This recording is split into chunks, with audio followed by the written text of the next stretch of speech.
Um, well, it's a little afternoon, and we can let anybody else in who joins us. Our guest today, I'm so happy to say, is Brian Bradley.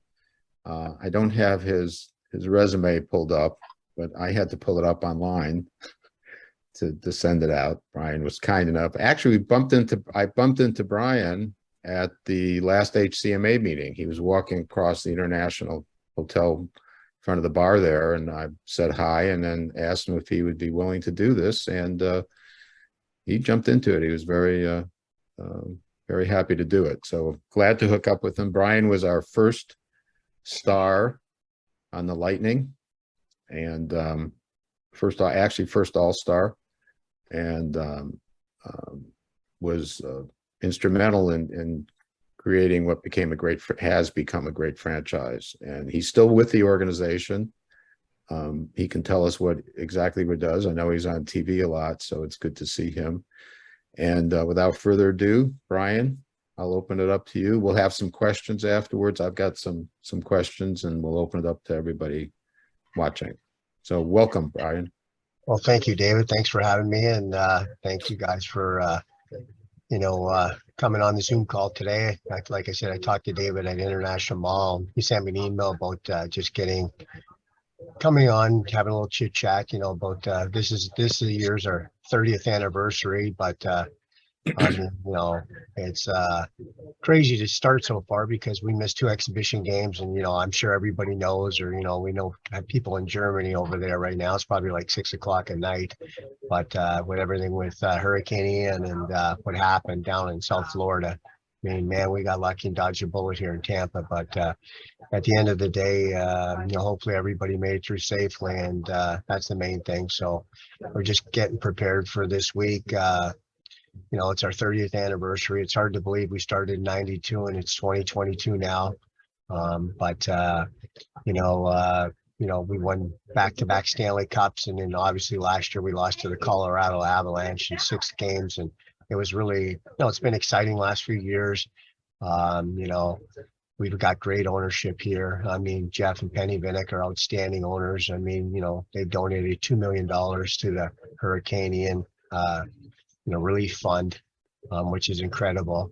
Then, they have a community hero every game where they donate $50,000 every game to a community hero that's picked out by our foundation. So, I mean, I think he's donated something like $20 million in over the last 5-6 years or more to a community hero. So he's such a good owner, well respected. I mean, he cares about the team, cares about the players, but he cares about the difference is I think he cares about the city, everything in Tampa Bay, and all the stuff he's doing downtown Tampa. Him and Bill Gates are doing the waterworks and all the different situations. So, but at the end of the day, it's fun to come to work. I do stuff in community relations with the team now, with our sponsors, our suites, and advanced game nights, and I do road trips with our sponsors and stuff like that. So we're just coming out of COVID era, which we all know about COVID. So the last few years have been difficult with minimal people at games to full capacity through the Stanley Cup playoffs. So now this year is open back full bore where, we haven't been allowed to go to the dressing room for a couple of years because they wouldn't allow anybody in there with COVID. So everything's starting to open back up now, and it's going to be fun because, it's going to be fun to see the guys and be able to go in and talk to them and not just see them from like 50 feet away and you're trying to do an interview or you're trying to do a Zoom call like this because that's what the players had to do the last few years. So, like I said, and, looking forward to the season. I mean, obviously, we won a Stanley Cup in the bubble 2 years ago in Edmonton. And then last year or the year before, we beat Montreal in 5 games to win our 2nd Stanley Cup back-to-back. Great teams, but, and then this last year, obviously we lost to Colorado Avalanche in 6 games. It was a great series, but we were missing one of our top players. And I still believe that I think we would have won the Stanley Cup against Colorado. We weren't missing Braden Point. He tore his quad in game 6 or 7 against Toronto in the first round and never really returned. Tried to come back for a couple of games, but he just wasn't effective. But, he's a key loss. And, we still have a core group of guys, but with salaries and everything escalating, I think the cap will go up. But I think one of the things is you have to make decisions on guys. I mean, we're missing Palat this year. He was been a great player, played really well last year in the playoffs, and he went to New Jersey. I think one of the other big losses is Brian McDonough, great defenseman, probably the all-time shot blocker in the playoffs. I mean, I love the way he played. I mean, when you have a guy like him, but he went to Nashville, and it just comes down to money. I mean, you know what? We had to re-sign guys like, Sergachev. Sergachev's now making $8 million a year, and last year he was probably making $2.5 million. Then we signed Cirelli for $6.5 million and Chernak for $5 million. So, when you add those numbers up, someone's got to go. And, I think guys like Killorn, I mean, this probably will be their last year. Alex Killorn, I love the way he plays, but probably be their last year playing and stuff like that here in Tampa, because you got to start bringing in new young guys, and as the salaries maybe goes up a bit, but at the end of the day, the caps is definitely an issue. But guys, I still like our team. Can we win again? For sure. I mean, we have the best goalie in the world, and I mean, you know what? When you talk about hockey, or you talk about let's talk about football for a second. Like, you can only go so far in hockey as your goalie goes. Football, Tom Brady, Patrick Mahomes, Kansas City. I mean, they're great quarterbacks and their teams win. And hockey's the same way. If you don't have a good goalie, you can't win in the NHL. You can't win in German league, or whatever leagues you're talking about, because your goalie has to be special. And to me, Vasilevsky's the best goalie in the NHL. And defensively, we got Victor Hedman, from Sweden. He's a great player, and he's getting older. He's 32. But at the end of the day, he's still got, 3 or 4 really good more years left in him. And, they paid Sergachev big money, so they're hoping Sergachev comes in and takes, McDonough's job and kind of does that. And, got some kid Myers, and we, got some other guys that we have on our team that we picked up, to replace guys. I like Cal Foote. He played well last year in the playoffs, but then when guys came back from injuries, never really got in the lineup. So I like our team. Goaltending, defensively, we're really good. Probably one of the best, in the league.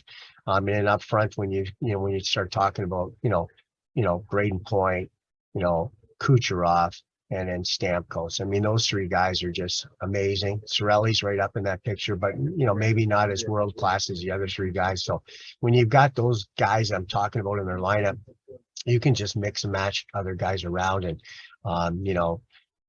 we're going to still win a ton of games with our goaltending defensively. And, we're going to score a lot of goals. Like Stammer will score goals, so will Kucherov.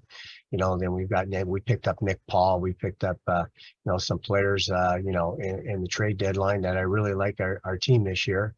We got Corey Perry, Pat Maroon, and, Belmore, they're around. So Brendan Hagel from Chicago last year. I mean, he came in here. We're expecting him to score 20 or 30 goals this year like he did. But, I mean, I like our chances. I mean, we're predicted to be, we're ranked number 2 in the NHL or in Las Vegas to win the Stanley Cup. So I agree with it. I mean, when you have that core group of guys, I mean, you can just mix guys around and pick guys up, in trades and different things like that. But our core guys are so good. And you look at other teams. I mean, Colorado won last year, but their goalie's no longer there. I mean, Toronto Maple Leafs, they've got a great team, but they don't have a goalie. I mean, that's the bottom line. And, Edmonton this year to me is going to be really good. Because I think they pick up Jack Campbell, and Jack Campbell was really good. I think his record for Toronto was 56 or 58-14 over 2 years he played in Toronto, and they didn't even re-sign him. So that's Edmonton with Connor McDavid and, actually Leon Draisaitl from Germany. They're going to be really good because they've never had a goalie.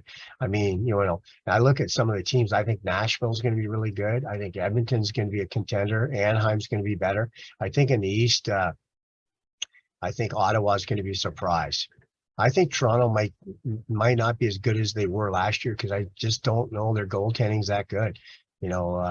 Matt Murray's their goalie right now, but he's been injured the last 2 or 3 years. I know he won a couple cups with Pittsburgh, but he's not the same guy when he won 4 or 5 years ago. So, It'll be interesting to see, but I mean, we start the year off we start the season off next Tuesday against the New York Rangers on the road. And then I think we go to Columbus and Pittsburgh. So I think we play 3 or 4 games on the road before we come home.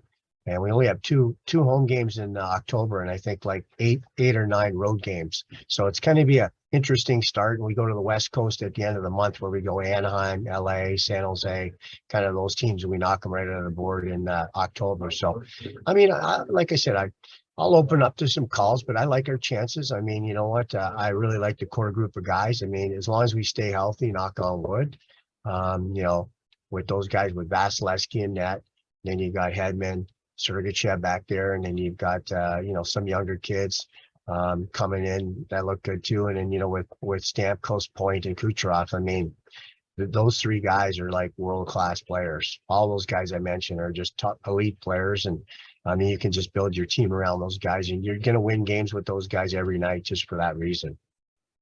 Brian, I want to interject here, since you're talking about goalies. Every year it seems like some goalie who nobody expects to do anything really has a great year. I'm trying to think if it for Minnesota, The Wild. no, I can't remember. No, but every year some rookie or second year just seems to stand out, and maybe the great goalies just seem to have a slightly off year. I think Vasilevsky had a few games this year that you'd go, this guy's an elite goalie. What's he doing giving up 6 goals or something like that? So I know stuff like that happens, and it's a long season, and things, even out. And I agree with you. I think we would have won had Point been playing. I think that made the entire difference. But yeah, it's tough to replace a guy like that, David. And like I said, when you talk about goaltending, the guy that came out last year that I thought was the guy on the New York Rangers, Shushurkin. He had was a stand-up awesome. year for the New York Rangers. I mean, at the beginning of the season, no one really even knew who he was. As the season got better, he got better and better. And, the New York Rangers made some trades, and they picked up some guys, and, they have Gerard Gallant as their head coach. So, he really played well. I mean, he played well in the playoffs, and we played him in the conference finals, and we beat him 4-2, but he was very, very good. So I'll be surprised if he's not right up there this year with, like to win Vezina as one of the top goalies. But he was a surprise to me going into the season. I don't think anybody even knew who he was. And at the end of the season, they were talking about him being the 2nd best goalie in the NHL behind Vazzy. Can you, before we open up for questions, I'll throw out some other topics. Can you address the salary situations? I don't know, what you guys were making back 30 years ago, but maybe you can compare things and your feelings on salaries.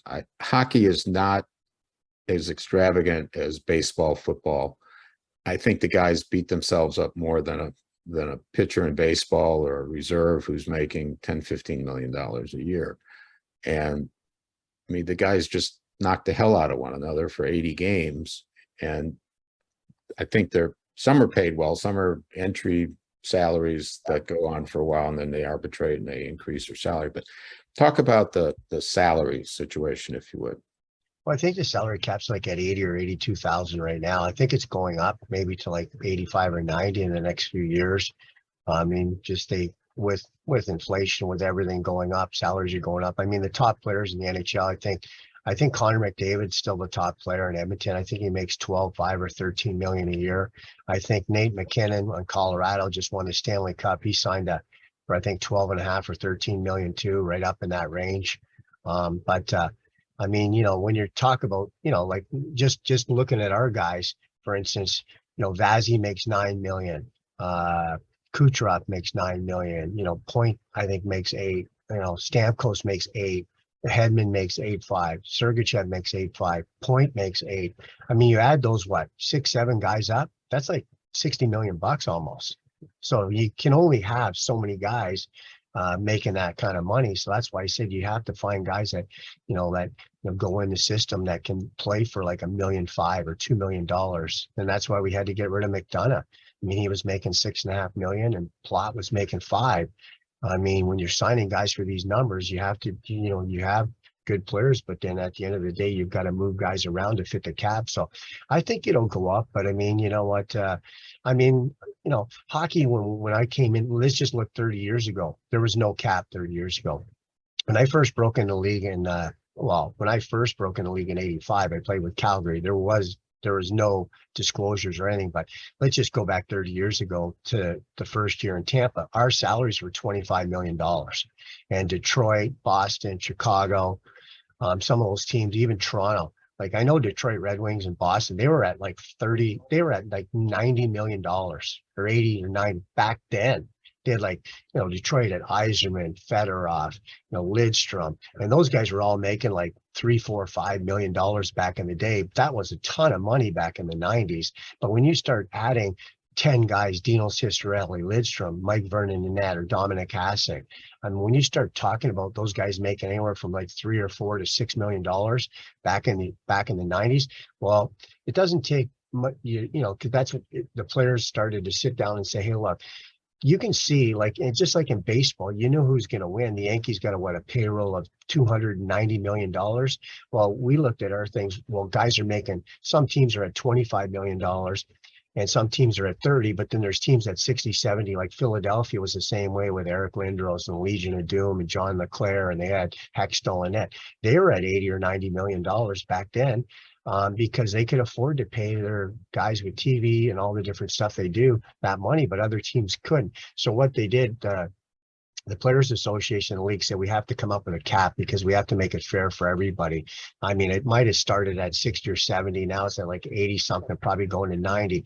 But then the players were like, you can't have teams like Tampa where other teams are at $70 million or 60 million. You can't have like Ottawa, Tampa, like some of the smaller market teams sitting at 25. So they put a cap, like where the most you could go is like say $80 million, but then the ceiling, the low level, 60. So teams have to spend 60 or they get fined. So that means there's teams can't come in and say, well, things weren't good last year, so I'm only going to play at like $48 million. You can't do that. So that's where it kind of keeps the teams even. There's so many teams that are at the cap level right now, but there are teams that's like to just stay in that 50, 55 million, low 50s and just say, hey, if we're getting a chance to win this year, maybe we go for it, but we stay here. I mean, it's all depends on the ownership, the general manager. So that's where they're at right now with the cap situation. And then what they did with rookies coming in, before when rookies came in the league, their first contracts, they could get like $1 million. I mean, that's one thing that I was the one when we were here in the 90s, like when I first came to Tampa, been playing the league 6-7 years. I scored 42 goals one year, 86 points. The next year I had 80 points here in Tampa, and my salary went from like 300,000 or 500,000 to 800 to $1.5 million. And some of these kids were coming in the league making $1 million and they hadn't even scored one goal. And guys were like, hey, how can we pay these guys, that are first time in the league $1 million? They haven't even did anything. It doesn't matter if they played. I don't care how they did in junior hockey or they played college hockey or whatever. They still have to produce. And you know what? If they go out and have an entry level for 3 years and they have a good year and then maybe a better year and then maybe a good year, then their second contract, which is after the first 3 years of entry, they can get $1 million, but they shouldn't reward guys that just come out of junior college or wherever they're coming from for big contracts. So that's why the kids are all capped. The kids, they would come in and then instead of making big money, they would come in and they would only be making like $600,000, $700,000, $800,000. And if they did well after 3 years, the team can re-sign them for $2.5 million, because then there's a second cap, and then after that, then they can go and do what they want if they put up the numbers. And that's like anybody else. You know what? If you go out and score 50 goals, you're going to be paid $10 million. It's not, hey, I think I can score 50, but I'm only going to get you 15. You're not worth $10 million.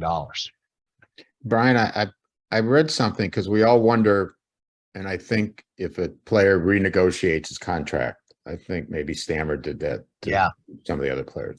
But I read where the players union isn't fond of, like, say, all our stars. I mean, to me, if you're making 8 million, 2 million is good enough for me. But if, say, all these guys making $8 million said, hey, we want to keep the core together, let's all take 5 million each. The players union is strongly against players saying, I'll take less money. Yeah, they for sure are. And it's not only the Players Association, it's their agents. You got to remember the agents make money off them. I mean, an agent, a guy making $10 million, he gets 3%. So he makes a lot of money off each guy. So, at the end of the day, he's making huge money. So if he has 10 or 15 or 20 guys, the agent's always like, no, we're not taking, if they offered us 7, but we can get 10, we're taking 10. So you got to remember, it's the Players Association, but the agents are as bad as anybody. And it's in all sports. The agents are in football, they're in basketball. I mean, you watch basketball guys, where they're turning down 2 years for $100 million. Like, what? Guys like, James Harden, plays for Houston and then now is with, I'm not sure if he's with Philadelphia 76ers. But he turned down 2 years at over $50 million a year. And those are crazy numbers. And that's one of the problems with baseball, that they need to have a salary cap in baseball because, it's the same thing. The Dodgers, the Yankees, the Red Sox, all the other teams, Tampa Bay Rays, what's their salaries at 60, 70? They're not as much as the Tampa Bay Lightning payroll. I mean, they have less than the Lightning, and they're playing against the Yankees. Well, the Yankees are going to win almost every year, or the Red Sox, or the Dodgers, or all the teams. Atlanta with their salaries are so high, and they don't even care about. Hey, we'll pay a luxury tax of $100 million, and the luxury tax goes to the other owners. So the other owners are making money from the other teams that are paying all these luxury tax bills. So.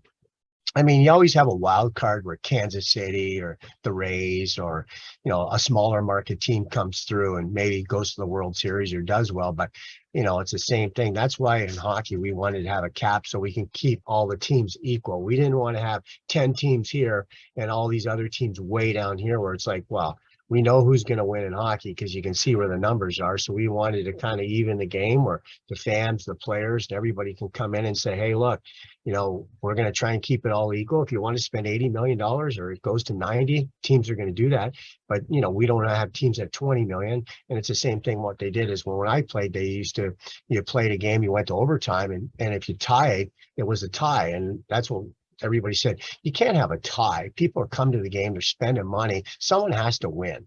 So that's why they have overtime now, and then they do a shootout, which, I like it because you know what? You go to a game, you want to see someone win. There's nothing more boring than watching, a game where you're playing hockey in the 90s and, when you get to overtime, points count because you're trying to make the playoffs.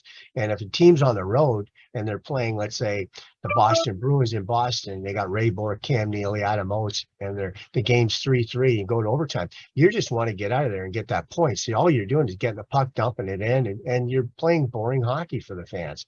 So now they open it up and they play 3-on-3, then they do a shootout. To me, it's exciting.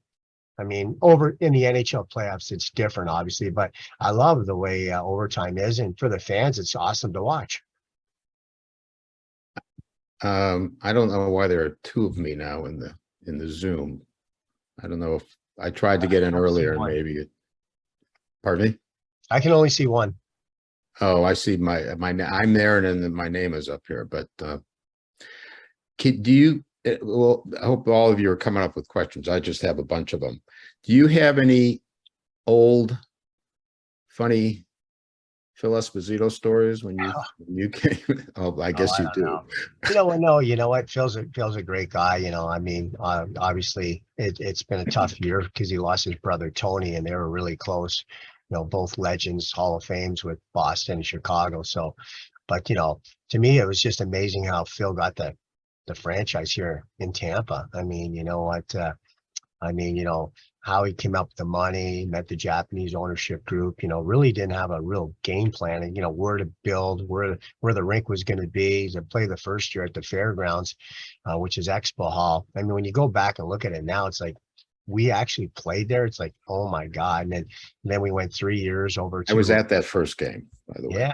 Yeah, see, and then we went 3 years over to the Thunderdome, which is Tropicana Field now, and then obviously we're here at Amalie Arena, which was Tampa Bay Times Forum and St. Pete Times Forum and all the different names, the Ice Palace. So, I mean, it has been amazing, and you know what, Phil's great. I mean, he's just he's a card, loves to play golf and do lots of things, but I mean, what an amazing career he's had. 76 goals, I think, in the NHL. I mean, got broken by Wayne Gretzky or whatever. So, I mean, but, ambassador for the game, and, loves to tell jokes, and, still does radio for the Lightning on the home games.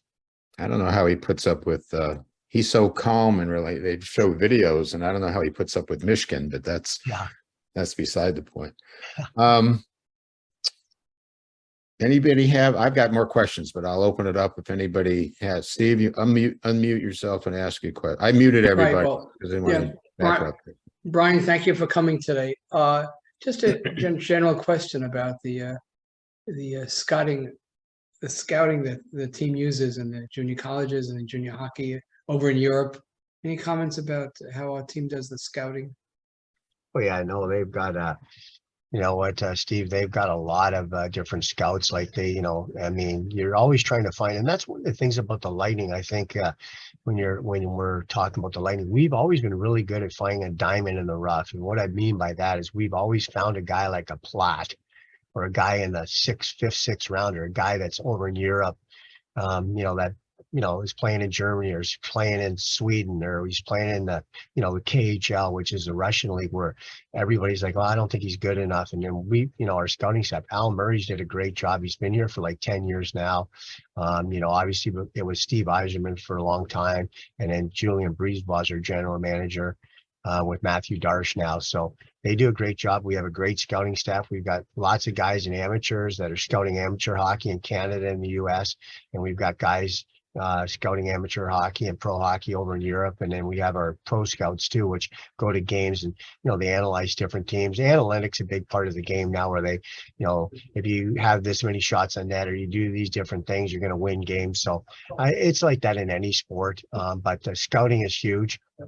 I mean, just making the right decisions on guys. I mean, I can tell you, like, when you look at I'll give you two examples. When we look at a couple of guys we've drafted, Stamkos was first overall. That's a no-brainer. Like, anybody can pick that one. We're drafting number 1 overall, and we picked Steven Stamkos. Then the following year, I think we picked Victor Hedman in second pick overall. So that wasn't hard to do, but it's when you're trying to find guys in maybe the first round, like Vasilevsky was picked 15th or 16th overall. He was our second pick in the first round. We pick a defenseman as a 12th pick, and Vazzy went 14th. So, like, I mean, imagine Vazzy, other teams passed on him. I mean, now they're probably like, oh my God. And then, you look at Platt. Platt went in the 6th round. I think Platt was one of the last picks, and he's had an amazing career. And then I'll give you, Braden Point. Braden Point was picked in the 3rd round, and by Tampa. They said he was too small and he couldn't skate.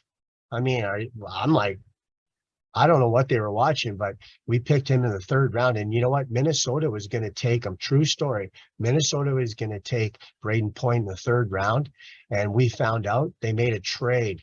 They said, we'll trade you this guy for your pick so we can go 5 picks before you. And they took Braden Point because he was going to Minnesota. And it's the same thing with Kucherov. Kucherov went late in the 2nd round. And I said to Steve Yzerman, and now Kucherov, if you look at FanPool or look at drafting, Kucherov's the best rated winger in the NHL. He's crazy good. But you know what? He went late in the 2nd round. I saw Steve Yzerman, and years later we talked. I said, how did we get Kucherov? Like, Steve said, Brad, they didn't think he was big enough to play in the NHL. And look at him. He scored 128 points, won the scoring championship. But that's what happens. Some teams they don't see the same thing other teams do. That's why you have to find guys that know what they're looking at, that go to junior games, that see these kids play. And then, they don't always turn out like they're not a Steven Stamkos. It's hard to play at 18 in the NHL. You're playing against men. It's a totally different game. I don't think guys really develop till they're like 22 to 24, and then they have great careers from 24 to like 32, but they don't get going. You don't see many guys come in like at 18 years old, unless you're Connor McDavid, guys, Leon Draisaitl, like Connor McDavid at 18. I mean, he's like the Wayne Gretzky or Mario Lemieux of the NHL. And I played against Mario and Wayne Gretzky. They were unbelievable. I mean, two of the best players I ever played against, by far. I mean, better than anybody. And I mean, you look at guys that I played against, Steve Yzerman, Joe Sakic, Peter Forsberg, I mean, Sergei Fedorov. I mean, the list goes on. Adam Oates, Brett Hull I played with. But they're great players, world class, but they're not even close to Wayne Gretzky or Mario Lemieux. They're in a different level. It's like Michael Jordan, he's here, and the rest of the basketball guys are here. And they can, and that's the truth. Wayne and Mario, they would dominate games and play at a different level compared to guys that you can't even explain to them, how good they were.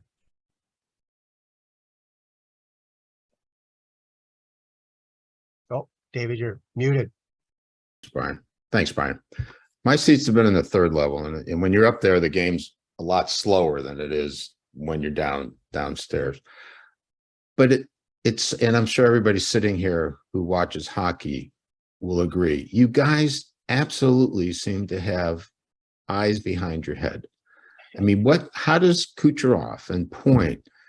Kucherov's crazy about this, and it doesn't even look like you're looking at a player passing to him.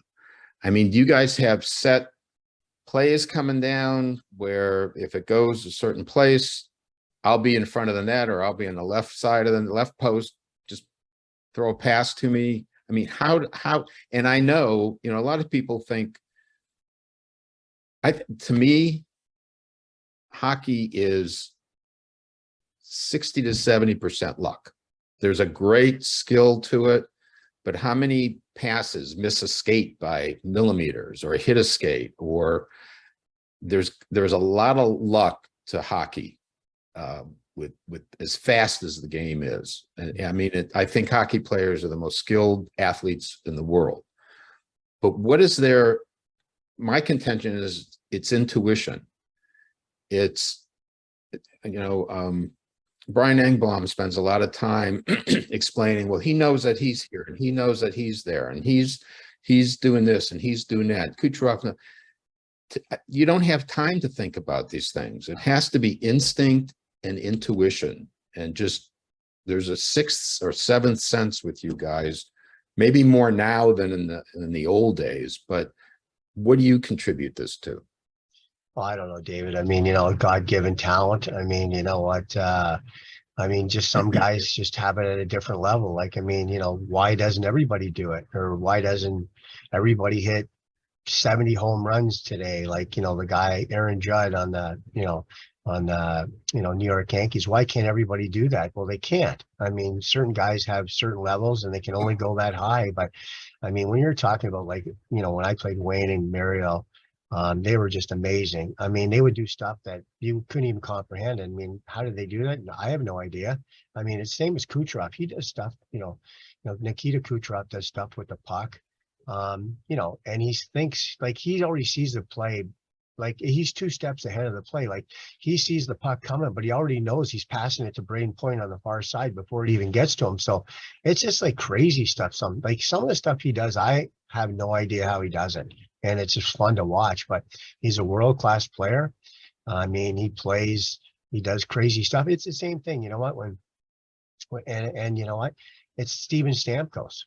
Like, and we talk about, he might not see the play or make plays like Kucherov or do stuff, but let me tell you one thing, he can shoot the puck.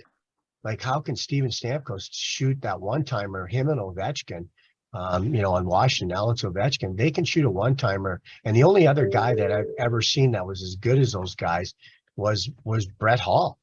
Like, and I played with Brett Hull in Calgary, and I played 1 year in the minors with Brett Hull, where he scored 50 goals. We were in the American Hockey League with Moncton. But Brett could shoot the puck, and I would practice with Brett, and I played with him in a game. He was my line mate in Calgary and in the American League. And I would grab his stick and say, give me that stick, Holler. And he could shoot that puck. He would shoot it from like just inside the blue line or top of the circle, and he could snap it off the crossbar 9 out of 10 times. I don't know how he did it. I mean, it's just a God-given talent. And he could fire that puck. It was ridiculous how good a shot he was. It's the same thing with Stamkos. How come Braden Point can't shoot like that? Or how come most of the other guys in the team can't? You know, when Steven Stamkos gets that one-timer, the goalie literally has zero chance if it's halfway up the net. Because the goalie slides across now. So when he's in that butterfly and he slides across, if Steven hits that puck halfway to 3/4 or halfway to the top, it's in. It cannot be stopped. It's going over 100 miles an hour. And the same as Ovechkin. You can't stop his shot. He's just that good. So at the end of the day, I mean, you look at, you know, all the different things guys have playing, but, you know, how do you explain those situations? Because you can't. I mean, if they just can do something where no one else can. It's a God-given talent. And, you know, I see Steven Stamkos. I talk to him. I see his sticks. I mean, there's no different. He's using similar sticks to other guys, but his shot goes 105 miles an hour and the other guys go 85. Why? I don't know. It's like in baseball. How can this guy hit a home run? How can this guy hit 65 home runs and the other guy hits 30? Because he's better. His bat speed, his hand-eye, his you know, every timing's on perfectly. And you can, you know what, I don't know if there'll ever be a guy that plays for the Tampa Bay Lightning that has a better one-timer than Steven Stamkos. I don't think they'll ever, like, in the next 50 years, I don't know if there'll be a guy that can shoot a puck like Steven Stamkos for the Lightning. It's just something that you can't explain. Is it true that Stamkos can remember every goal that he made? Yeah. I've heard that. Oh, I don't know about that one. Maybe, but I would say no. I mean, you know what?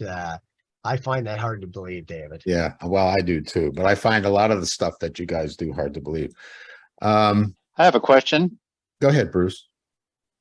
Brian, thanks a lot for doing this. As a team, do you guys practice plays? I know, as it's been stated, that the game has moved so fast that it's just hard to reproduce 2 or 3 shots together to combine into a play. But do you practice plays? Oh, for sure, Bruce. So it's like anything else. Like, you know, maybe you watch soccer over there. They have set plays and different things they do, you know, when they have, you know, free kicks and stuff like that. But for sure, you know, you're on the power play, you have set plays, especially your specialty teams. I mean, they work on their power play, you know, like every day, you know, and then, you know, they work on, you know, set plays when they're doing 3-on-2s or they're breaking into the zone. This is where I'm going to go. And if you get in trouble, I'm going to, you know, shoot the puck around the net. I know when you're in trouble, just shoot it there. So, or chip it here. Well, they have set plays for all different things and they practice a lot. Trust me. And, you know, so in the game situation, and as you play with guys, like, you know, when you play with them for a year or 2 years or 3 years or 5 years, you get to know them even better. So then, you know, exactly, look, hey, I know when you're in trouble, you're just going to chip it off the boards, or I'm going to be down behind the net or rip it around to the far side. That's where I'm going to be. 100%, like Point, Kucherov, they all have set plays where they're working on stuff. And it's the same thing. They have set plays on their line combinations, and then they'll have set plays on their power play where, you know, this is what we're doing. It's back to Hedman, over to Stamkos for a one-timer, over to Kucherov for a one-timer, but Kucherov might slide it to the middle for Point for a one-timer, or they might hit Clorn down low where he spins out of the corner. And everything's it's all timing, and they practice and practice and practice it over and over and over. And then Hedman might take a bomb from the point, you know. So, you know, he's got a great shot. You got to, and, you know, that's what the good thing about it is. Everybody's worried about Stamkos with the one-timer, but Hedman's got a great shot. He can score from there. Kucherov's got a good one-timer, but then Kucherov's so good with the puck. When he gets it, he might hit Point. It might go back to Hedman, or he might slide it all the way across to Stamkos again for one-timer. So the goalie has no idea what's going to happen, and it's too fast. No one can skate as fast as that puck moves. That's the key. That puck moves so fast on the ice, and no one can keep up with the puck. It just goes so fast. So, you know what, the faster the puck moves on the ice, the more the other team gets in trouble. And when you're on a power play, that's what makes it so good. When you're moving that puck around and the goalie's going side to side, and he doesn't know if they're one time and shooting, Stamkos is one time it, and I mean, at the end of the day, they just have to hit the net up high and it's a goal because he can't move that fast. Puck's too fast. Brian, Thank you. something that, can you comment? First of all, I want to comment on the refs because the way I'll say the refs suck, but I think they do an awesome job with, as you said, such a fast game. And I think the linesmen are just probably the best referees in sports to be able, and most of the time they're confirmed that they've made the right call. But as fast as that puck moves over the line and having to watch guys skating over the blue line is just crazy. But it always, and I'm sure we all wonder about it when we're at a game or watching on TV, what goes on in the face-off circle that guys get kicked out? I know the defensive guy is supposed to put his stick down first, but sometimes they'll just be standing there and the linesman kicks one guy out and then the other guy, and it doesn't seem like they're even doing anything. What's going on down there? Well, they're trying, you know what, in anything, you're trying to get the advantage. You're trying to cheat on a face-off. And I was a centerman, so you're doing whatever you have to win. They have the hash marks where your feet have to stay in those hash marks. And sometimes guys turn their feet like this way or this way, and you can't do that. I mean, the linesman will kick them out, and then you have to have your stick in a certain position on the face-off. And if you're not in that same spot, they'll kick them out. And a lot of times now you'll see you get penalties because sometimes the guy goes down and moves the puck with his hand. You can't grab the puck with your hand and pass it to your defenseman. That's an automatic penalty. But it happens. I mean, it's happened during the Stanley Cup playoffs. It'll happen this year too. So, I mean, on a faceoff, you're trying to cheat as much as you can. And as you're playing the league longer, they'll let you get away with more. I mean, I like the rules we have. I mean, you know what? I think sometimes we get carried away with the offside rules. I think sometimes it takes away from the game. I mean, the game's played at such a fast, high speed where the guys are traveling like 20 miles an hour down the ice, 18 to 20 miles an hour. I mean, guys, they can't get everything perfect, but as long as it's good. The thing that I really like the most, I'm not a fan of the offsides where they're calling plays back. Let's look at it for 5 minutes and make a call. I think they should just, whatever the refs decide, it's good, unless it's an obvious where they want to look at it. Maybe if it's in a playoff game and it's a questionable call, but I think they did a great job at the NHL with the goals. I think that's important because you have to know if a goal's in the net. I mean, sometimes you sit there and say, well, that wasn't in the net, and it was in the net. It's like, oh my God, that's a goal. Like, why didn't they count that? And the play goes on and no one knows what's happening. And then Toronto sees it up top and they call it back and say, hey, that was in the net. It hit the crossbar right underneath.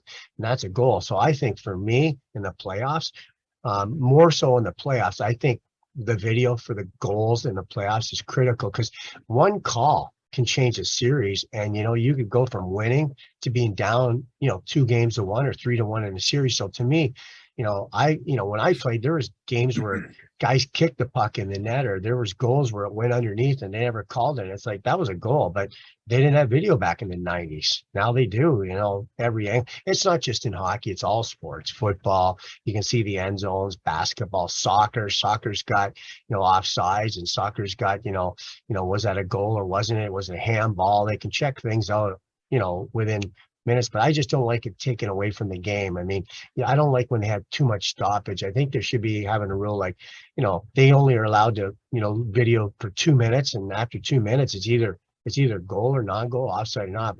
But there was a couple of times last year in the playoffs where it was like 5-6 minutes where they're still looking at the call for offside. It's like, make the call, like yes or no. By the goal, a goal is critical in my book. I mean, it has to be right. And if they got to get it right, they got to look at the video. Or sometimes it'll hit underneath. Sometimes it hits the back of the net where they have the cameras and bounces out so fast. It's like, that didn't go in. And it did go in. And you're like, wow, I didn't even see it.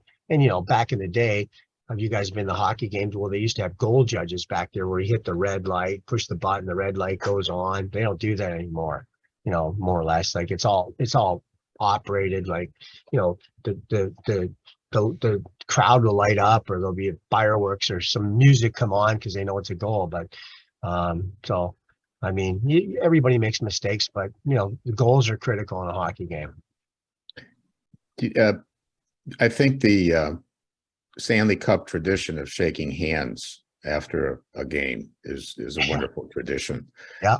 I always wonder, I'm sure they go through a nice game, nice series, Any interesting comments that you've heard of some players making to other players that you can share? There's never been a fight, I don't think. No, You know, you know what, guys are not like that. I mean, you know what, I think there's you know, like when you're playing in a best of 7 series and you're playing against guys you grew up with and played with, you definitely have, a lot of heat, a lot of anger, a lot of, anger management after the 6 or 7 game series. I've been in the Stanley Cup playoffs where, I've lost a series 4-1. I've also been in playoffs where I went to game 7 and lost in double overtime. And I've been in playoff series where I've won in 5 or 6 games. So, I mean, you're never always on the perfect side. So sometimes you're on the losing side, but hey, you know what, in hockey, that's why I like it in hockey compared to maybe like football. The best team always wins, and you can't say, well, they weren't the best team. Well, yeah, they were. I mean, they beat you 4 games. I mean, that's the bottom line. In football, it's a 1-game shot. And you know what? I played in playoffs before where I lost 10-0 in a playoff game. And the next night we won 3-2 in overtime. It's 1 game each. They got to win. We got to win. We lost 10-0, but we won 3-2. So who cares? And you go to game 3. And then at the end, you know what? Yeah, I've seen guys that are like, I'm not going to shake his hand or do this because we fought. It was a nasty thing. But at the end of the day, you kind of get over it and you realize, hey, you know what? You won the series, you lost the series. You got to, be a man and step in and shake hands. And that's part of the tradition, which I think it's unlike any other sport where they do that. I think it's great. And it's so classy to see 2 teams going on the ice, one from one end, the other hand shaking hands and showing their sportsmanship. I think it's great. I think it's great. Kids love it. I think fans love it. I think TV love it. And I mean, there's no other sports that do that. Baseball, basketball, football, they don't do that. Only hockey. And even football does it, but not quite formal. I mean, the players come up to they one go out there in the field and do that stuff. They don't form the line and go down from one side to the other, shaking hands and doing that. Where that's part of the tradition. Where I think hockey is pretty cool. One thing that bugs me, and I've written to the NHL and letters to Gary Bettman and asked Phil about it. I talked to Colin Campbell over the phone and asked him why the NHL doesn't change the scoring of goals and penalties to the time left in a period instead of the time into the period. I know when Michigan announces a goal, he goes with 7:23 left. He doesn't say with, now you have to be mathematically challenged with 12:37, on the, and nobody can explain it. So I think Phil said, or Colin, tradition. Well, look at everything they've changed in hockey. Yeah. Make it easier for the fans to understand the timing of goals, but nobody seems to care. No. I hear what you're saying. I think you just get used to it. I mean, the guy scores a goal with 4 minutes and 22 seconds, and it would be called like the 15-minute and 32-second mark where he's 38. You got it wrong whatever, there. like that. So, but yeah, I get what you're saying, but I don't know. Like, I mean, to me, I don't even think of that. That's just maybe some small little thing that maybe they could adjust. But at the end of the day, I mean, I don't think that players even care about anything like that. No, the players wouldn't, and it wouldn't change any statistic at all. And I think they do it in the Olympics. I think the Olympics are time left in the period. Yeah. Does anybody else have any? Brian, thank you very much. It was great insight. Anybody else have a question? You're not concerned about us scoring, 1 goal in the 3 preseason games? Oh, no, not at all. I mean, Vazzy hasn't played. That's true. We've had 2 of the games. We had kind of like just an okay lineup. We had most of our young kids in there, and they're, this weekend will be different because we're playing Florida at home Friday and Saturday afternoon here. So we'll pretty well dress our game, the whoever dresses for the Saturday game here, that's going to be their home opener on Tuesday in New York. So, I mean, Vazzy's definitely going to play one of the 2 games. Probably he'll play the last game here in Florida. He might play both games, but You know, they'll start ramping it up, but I mean, the exhibition games, guys are just trying to play, feel the puck, and they don't want to get hurt. I mean, you just don't want to have some shot off your foot where you're, you know, you're limping around for like 2 weeks starting the season. That's what you don't want to have happen, or pull your groin, or, you know, hurt your shoulder, do something. So guys are very, very superstitious about training camp and playing games and doing stuff. It's like football. Like the top players usually don't even play in the football games. You know what I mean? You did mention Sorelli, but how is he He's progressing? doing okay. Him and Bogosian, I think they both had shoulder injuries, so had operated on their shoulders, but they're both not going to be coming back till Thanksgiving, which is late November.